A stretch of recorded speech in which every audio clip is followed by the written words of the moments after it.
Vince, what is the purpose of the I4J Summit? What are you trying to accomplish here? No, I think we're trying to accomplish several things. First of all, we're trying to understand the relationship between innovation and job creation.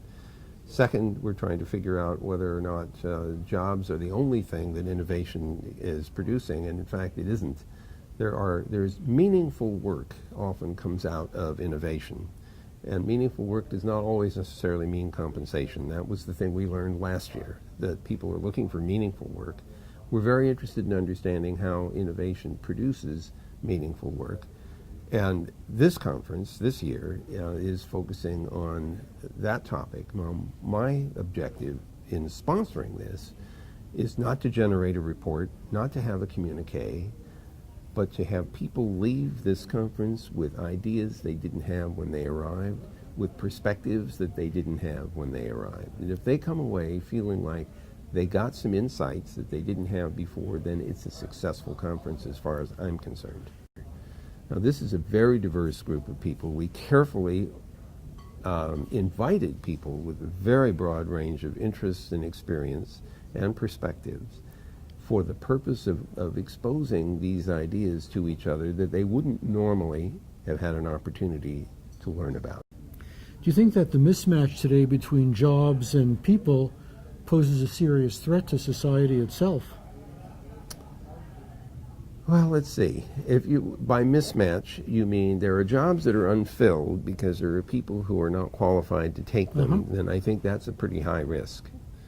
And that's something we need to change. And one of the interesting things about the MOOC technology, the massive online open courses, is at least one possible path for giving people skills and education that they might need in order to fill jobs that are currently unfilled.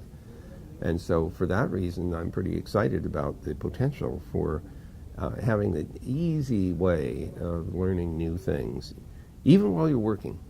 Because if the classes don't require to be at a certain place at a certain time on a certain day, but that can be taken whenever it's convenient for you, there's a higher probability that you'll take those classes, learn something new, and maybe even get a better job. Do you think that our popular culture fosters learning? Because if you watch TV or listen to music, you might get the idea that the only goal of life is to have as much fun as you can.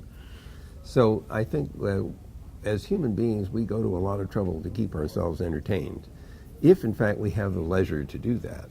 Some people don't have the leisure to do that. They feel the need to work all the time. I would like to see a society in which people find that learning something is actually an important societal value. And I confess to you that from time to time I'm disappointed to discover that people might prefer to lean back and be entertained instead of leaning forward and learning something. I know that people will tend to follow people that they respect. And so one interesting problem is finding role models that lead to a real interest in learning new things.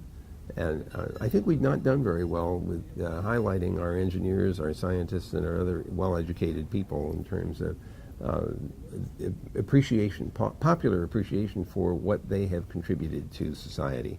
We're so busy looking at sports figures and entertainment figures that we don't focus on people who actually make a big difference in our lives every single day.